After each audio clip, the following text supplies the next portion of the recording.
nagbibidbidan ang mga kumpanya ninyo sa laban sa isa't isa kuno? Para matalo man yung iba, may mananalo sa kanila, panalo pa rin kayo. Naguguluhan lang po siya ng mga time po na yun, pero sa records po namin, hindi po naglalabanan.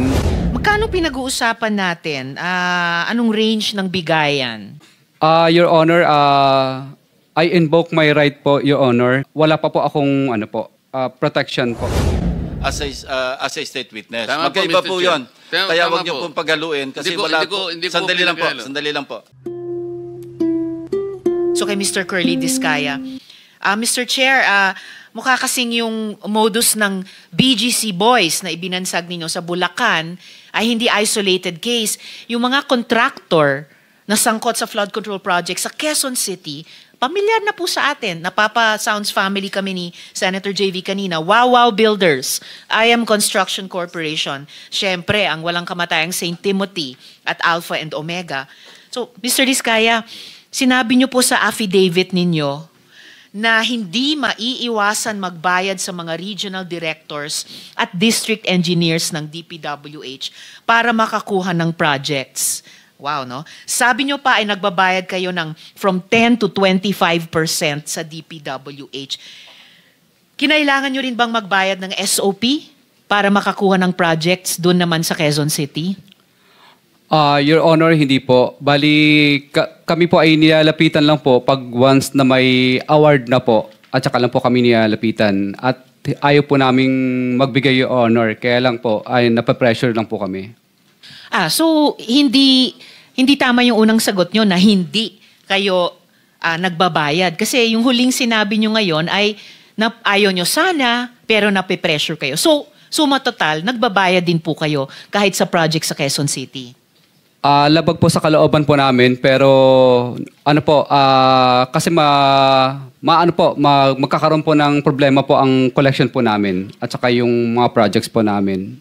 So labag sa kalooban nyo, pero dahil gusto nyong makakolekta, dahil ayon sa inyo hindi daw kayo makakakolekta kung hindi kayo nagbabayad. Again, suma total, Mr. Chair, nagbabayad pa rin kayo. Labag po sa kalooban namin, Your Honor. Labag man sa kalooban, Mr. Chair, o kusa, nagbabayad kayo, tama? Napipilitan lang po kami, Your Honor. Pwede bang palitan yung verb? Wag na yung labag o napipilitan. Nagbabayad kayo, tama? Kinukuha po nila sa amin, Your Honor, yung... Mr. Chair, Hindi naman kayo hino-hold up, Mr. Chair. I think the question of Senator Risa is only answerable by Senator yes or no. Estrada is recognized. Yes, Mr. Kindly Chair. address the chair if you want to interject. Yes, Mr. Chair, I apologize. The question of Senator Ontiveros is only answerable by yes or no. Yes, Your Honor. All right. You answer, Senator Risa. Thank you, Mr. Chair. So yes, nagbabayad kayo. Yes, Your Honor. Yes, hindi kayo hino-hold up. Kayong nang-hold up sa taong bayan. Pag napatunayan namin lahat-lahat nitong mga flood control project scams. Okay, dyan po ba sa Quezon City, nagbibid din ba ang mga kumpanya ninyo laban sa isa't isa? No po, Your Honor. No? I'm Sa speaking naunang hearing, Mr. Discaya, sinabi nyo or sinabi ni Ms. Discaya, nagbibidbidan ang mga kumpanya ninyo sa laban sa isa't isa kuno. Para matalo man yung iba, may mananalo sa kanila, panalo pa rin kayo. Your Honor, naguguluhan lang po siya ng mga time po na yun, pero sa records po namin, hindi po naglalabanan at nag-divest na po kami sa mga company po na yun. Bali, ako po yung honor ay St. Gerard lang po ang aking company. Mr. Discaya, kanina ang sinasabi nyo, heart condition, diabetes, hypertension. Ngayon sinasabi nyo, naguguluhan lang siya. So, sasabihin nyo, ngayon gusto nyong pag-usapan yung mental health natin. Sir, please just answer the question. Nung nakaraang hearing, sinabi po ni Ms. Discaya, on record po yan sa komite, na nagbibid against each other yung mga kumpanya niyo. Pinakita ko nga po yung calling cards ninyo sa siyam na komiteng iyan. Sabi ng asawa niyo, nagbibid ang mga kumpanya ninyo sa isa't isa. So ganyan din ba ang kalakaran ng mga kumpanya niyo sa Quezon City? Your Honor, sa record po namin, hindi po sila naglalabanan. At ang amin lang pong company doon ay yung St. Gerard lang po ang akin po. At yung sa miss ko naman po is Alpha lang. 2 kumpanya lang sa inyong mag-asawa. Pero yung mga kamag-anak nyo, ang controlling persons din dun sa iba pang mga kumpanya. Your Honor, pero hindi po sila naglalaban sa bidding. So ano Sa yung record po sabi nyo namin. may kalakaran kayo? Ano bang kalakaran ninyo sa Quezon City ng inyong mga kumpanya? Sumasali po kami sa public bidding. Pag nakikita po namin sa PhilJeps, sumasali po kami para sa public bidding po. Pero bakit sinabi nung asawa nyo na kahit pagkatapos mabasa nyo sa PhilJeps, nagko-compete, hindi lang isa, hindi lang dalawa ninyong mag-asawa, pero yung siyam na kumpanya ninyo sa isa't isa? Your Honor, kinakabahan lang po siya at saka kinakabahan lang po siya. Pero sa record po namin, wala po naglalabanan. Sige, titignan ko ulit yung mga records ninyo ha at tatanungin ko ulit si Ms. Diskaya pag nagpakita sila ulit sa susunod na hearing. Dahil mahirap pong magsabi ng one thing sa isang hearing at magsabi ng kabaliktaran nun sa susunod. Perjury po ang tawag doon dahil under oath po kayong mga resource persons. Ngayon may mga nakausap o nilapitan din ba kayong regional directors at regional director at district engineers dito naman sa NCR? Your Honor, wala po. Bali, sumasali po kami sa public bidding. Pag nakakita lang po kami ng mga public bidding na nakapost sa PhilJeps na invitation, tsaka lang po kami pumupunta at sumasali sa bidding. At nagbayad din ba kayo ng 10 to 25% para makakuha ng proyekto? Yan po ang pinipilit po nila kapag kami po ay na-awardan na po ng project at saka po sila nagdadatingan. At pag nagdadatingan sila at pinipilit kayo, nagpapapilit naman kayo, nagbabayad kayo? Your Honor, wala po kami magawa kasi syempre po natatakot kami dahil nagkaroon na po kami ng mga karanasan na nami-mutual terminate po at nami-mutual terminate at saka nagkakaroon po ng right of way problem ang mga project po namin. Pero nagbabayad kayo, 10 to 25% sa Quezon City. Your Honor,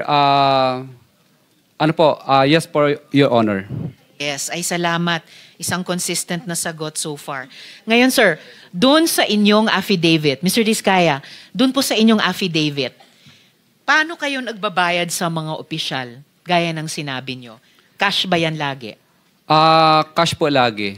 Okay, cash lagi. So, nag-withdraw kayo ng malaking cash sa bangko?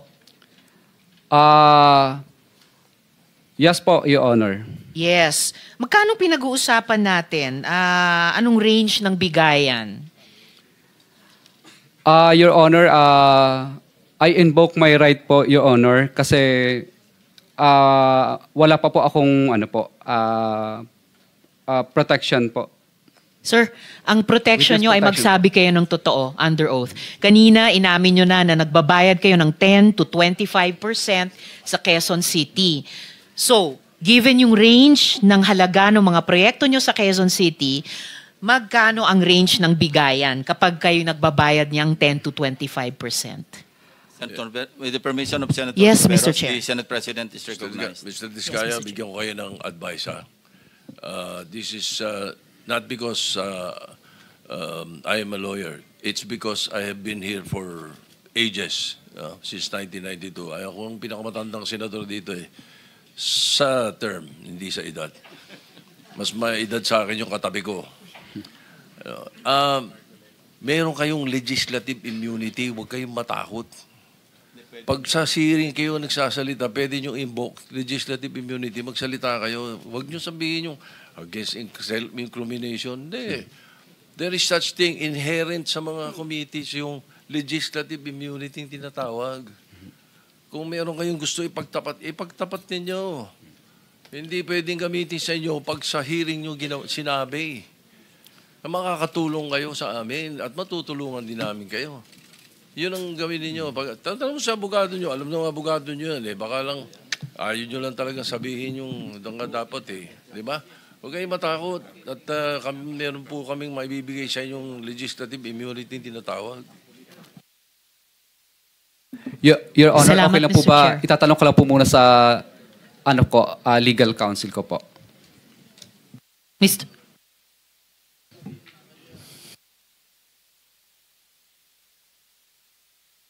1 minute suspension. Thank you. Mr. Chairman, no? I distinctly recall na nung araw nga na-question yung issue na yan because baka gamitin sa korte yung mga sinasabi ninyo rito. But it has always been implied, lalo na pagka hiniling nung resource person or nung witness. Pag hiniling niya na yung sasabihin niya ay hindi pwedeng gamitin sa kanya, pwede mo nang hindi gamitin yung self-incrimination na yan na sinasabi. So, just for the record, no? So there is no direct law, no? Pero ang naging practice, implied ang legislative immunity. Yes, what the Senate Once President requested, what the Senate President is saying is hindi po blanket yung legislative immunity.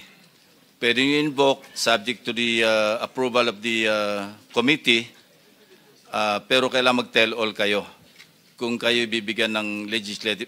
As the Senate President stated, wala pong batas kasi hindi covered ito, unlike in the United States, ano? Pero napapractice namin yan. Even during the time of Senator or Senate President Drilon. Wala naman pong nagko-question sa court. So it has been a practice for the longest time na pwede mag-grant ng legislative immunity ang committee. Any committee or standing committee for that matter. So it's up to you if you want to request the committee, if you want to invoke legislative immunity, then we will rule on it. But also, Mr. Chairman, but also, it does not exempt you from perjury. Diba? It doesn't mean that you are exempted from perjury pagdating na pag ini-invoke yung legislative immunity. Kaya kailangan sasabi pa rin na totoo. Mr. Chair, Senator Marcoleta is recognized. may I clarify that because Senate President said that by tradition, we can extend legislative immunity. But I think that is based on tradition that may not hold to any specific witness. That is why this representation, as early as last week, I think, suggested a modality that is based on the law itself, which is Republic Act 6981, where a potential witness can apply under the witness protection program of the law. I think this is the best remedy that any potential witness who wishes to come into the open, considering that he or she will be protected well by the law. Yun sana yung gusto nating tuntunin noon. Ako po ay nalulungkot wala yung Justice Secretary because before I floated that idea, I made sure that that one is something that we can rely on.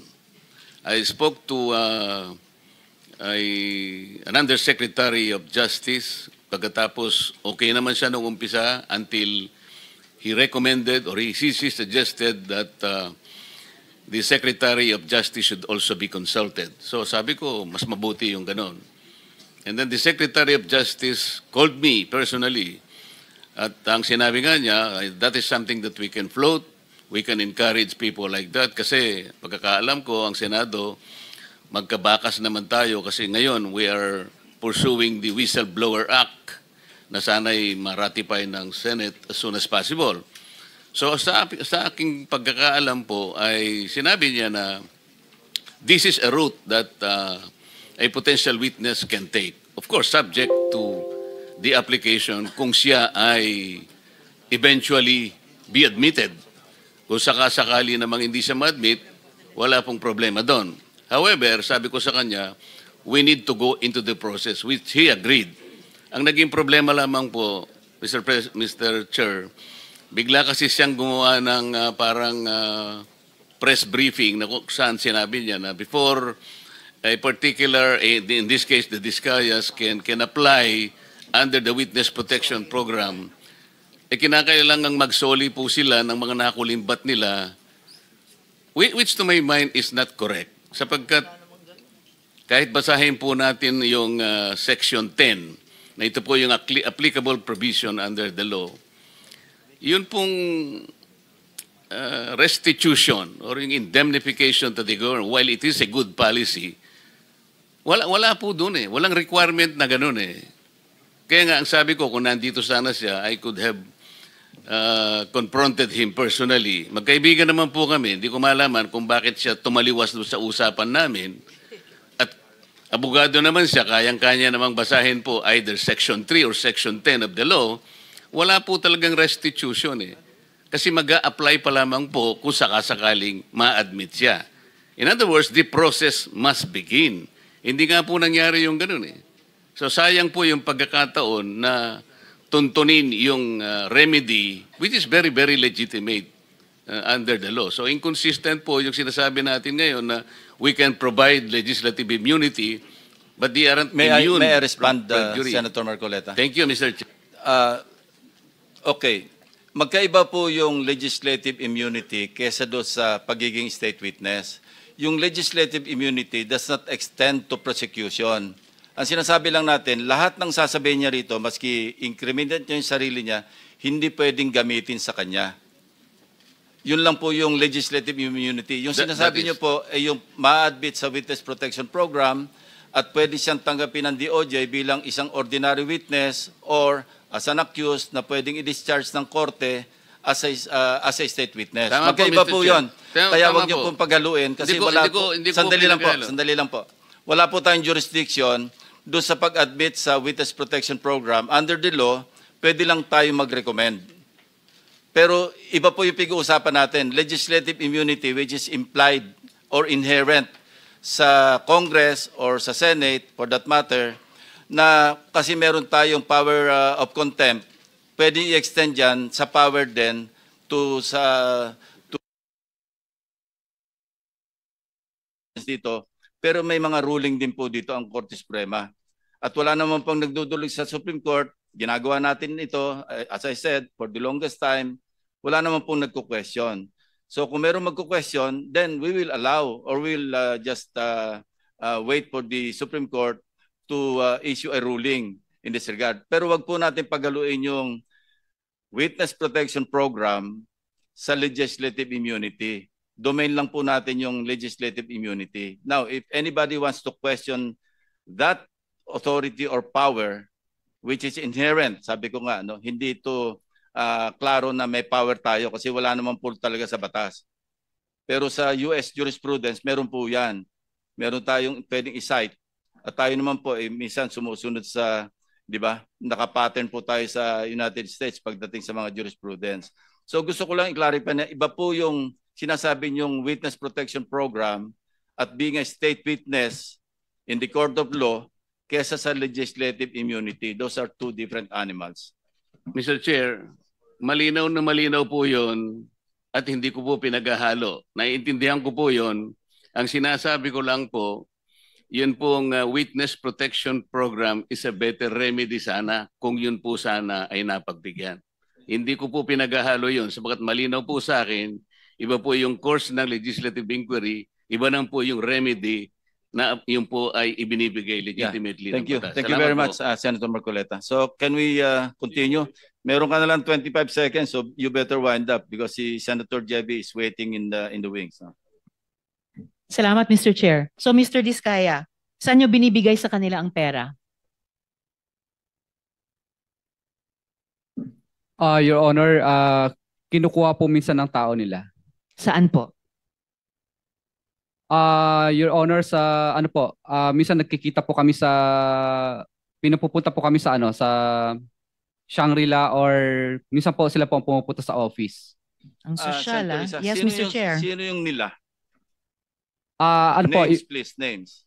yung mga nabanggit ko lang po dito, yung Okay. tao po nung nandito po Thank you. sa affidavit ko. Thank you, Mr. Chair. At saan nyo nilalagay ang pera pag binibigay nyo sa kanila sa Shang or sa office nyo?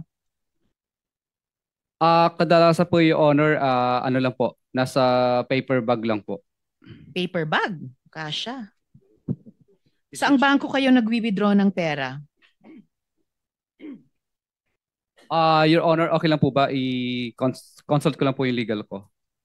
Mr. Chair. Mr. Chair, if I may, Mr. Chair, with the permission of Senator Risa. Yes, Mr. Chair. Yes, Senator Estrada. Taon, Nino? Taon, Tao nino to? Mga kongresista binanggit mo? Yes po, Your Honor. Alright. Kongresista, tinatanong ko din yung DPWH officials na binabayaran nyo sa QC. Ano ba yung topic? Mga DPWH officials o Senator mga Estrada. kongresista? Your one question is enough. Thank you. Yes, Mr. Chair, tinatanong ko yung mga DPWH officials ng Quezon City na inamin ni Mr. Diskaya sa affidavit na binabayaran nila.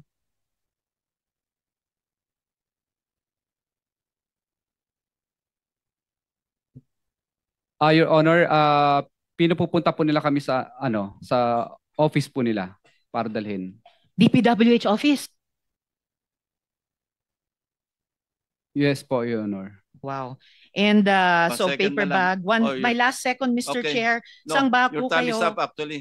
All right, But sir. you can proceed with your last My last question. question. And one last brief manifestation.